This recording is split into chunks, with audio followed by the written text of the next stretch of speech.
Right on, right on, right on. The Carb Conundrum. Since changing my way of eating out of necessity, I've run smack dab into some issues in regards to how our bodies actually work versus the suggested, recommended nutrients we need to consume.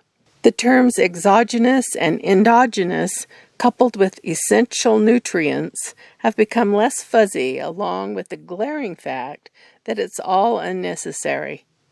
That is, we've known all along we don't need to eat sugar. But for some reason, the recommendations of high sugar still persist. Knowledge is power. So exogenous refers to those nutrients we consume. Endogenous refers to those nutrients our bodies synthesize. Essential nutrients are those that we must have to live in a state of health. Homeostasis is the body's natural ability to maintain balance between all its functions for optimum health. The daily choices we make affect that balance. When we experience or choose in error, the balance is negatively affected, and we suffer the consequences. As to the carbs and the conundrum, the 2020 to 2025 guidelines suggest a diet high in grains, fruits, and vegetables with restrictions on added sugars, saturated fats, sodium, and alcohol.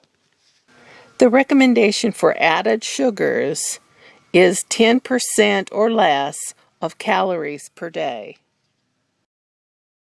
On the website, they have an app called My Plate, where you enter your data and get their recommendations for calories per day. So you put in your height and your age and your level of activity, things like that. The My Plate numbers I got were 1,600 if I want to reduce my weight and 1,800 if I want to maintain my weight. So added sugars for 1,600 calories would figure to 160 calories of added sugar, which is equal to 40 grams of sugar or 10 teaspoons per day. Their recommendations for foods to eat are as before, heavy in grains, fruits, and vegetables, which are all high carbohydrate foods. My Plate recommends 5 ounces of animal protein per day. 5 ounces per day. Carbohydrates are not an essential nutrient. I'll repeat. Carbohydrates are not an essential nutrient. So why are the recommendations basically carbohydrates? So when we look, at these three macronutrients, carbohydrates would be the only one that would not be essential for mammalian life. We do have the ability to make all the carbs that we need to live off of protein and fat substrates. Endogenous. Our bodies synthesize all the glucose that is required. 6 organs are involved in the process, with homeostasis the goal. They interact in a complex process to maintain safe levels of blood glucose. Why then would we need to eat exorbitant amounts of carbs when the body has an extensive mechanism to ensure it has all the glucose it needs? Another mythical bit of common claim is that the brain's main source of energy is glucose. But while the brain uses both glucose and ketones, it has been shown to prefer ketones. And I'll state this kind of definitively, if the brain prefers any fuel, it is ketone. Very often, informed people will say the brain prefers glucose, and I don't know of any evidence to suggest that's true. The most damning evidence against that view against the view that glucose is the primary fuel is in fact available in humans, not to mention my own data that we've published before and will continue to publish on. But we know that when humans have equal levels of ketones or glucose in their blood, let's just say they are both at 5 millimolar, which would be very normal for glucose, but would be considered quite high for ketones because the average person has none. But when glucose and ketones are at the same level, the brain has shifted so dramatically to using ketones that as far as the brain's concerned, it's now using about 2 to 1 ketone to glucose, if not 3 to 1. So there's a clear preference that when given equal chance from both fuels, the brain has shifted to rely dramatically more, 2 or 3 times more, on ketones than glucose. And finally, my wonder was just how much glucose does our body really need? And it turns out not much.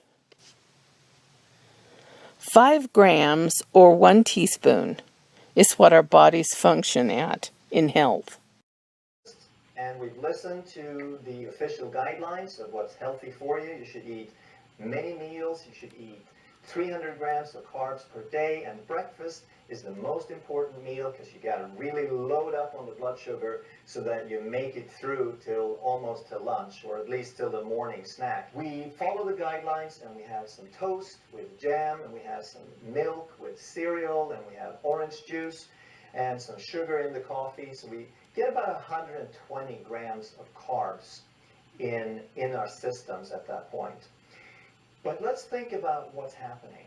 And when people think about blood sugar, they very often they have no idea how much blood sugar is. We talk about the levels, but realize that 100 milligrams of blood sugar per deciliter for the average person is only 5 grams. It is a flat little teaspoon of sugar. That's all the sugar that you have in your system. So you're sleeping all the way through the night, and you have 1 teaspoon of sugar circulating. And as you burn up a few little grains of sugar, so to speak, then your liver makes a few more grains, and you maintain this level.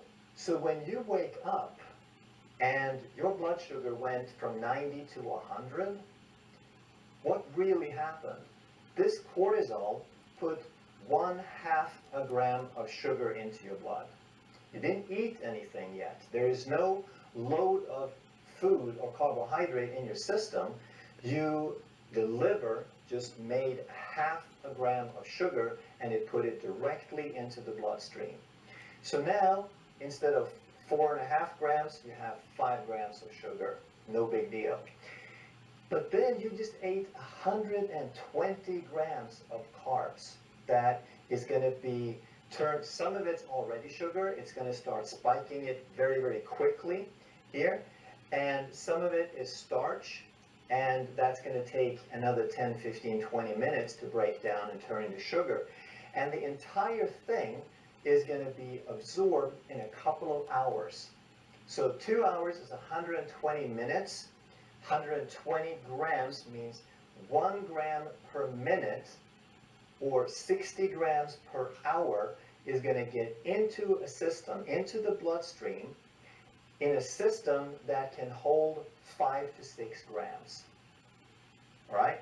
So that means that this is an emergency. We got to handle 1 gram a minute for the next 2 hours in a system that uses sugar much, much slower, and that can only hold 4, 5, 6 grams at a time, ideally. In diabetics, when it rises up to 200, well, now they have 10 grams of sugar. Okay? So the insulin produced is in response to the threat, to the load, to the anticipation, because your body knows how much carb you ate. Even when it's sitting in the stomach, your body is really, really smart and intelligent, because when you put something in your mouth and you taste it, your body knows what's in that food, and it starts preparing the digestive response and the insulin responses and so forth. So it knows we got an emergency, we got a big job ahead of us, And we got to process through 120 grams of carbs in a system that can hold about 5. That takes a lot of insulin.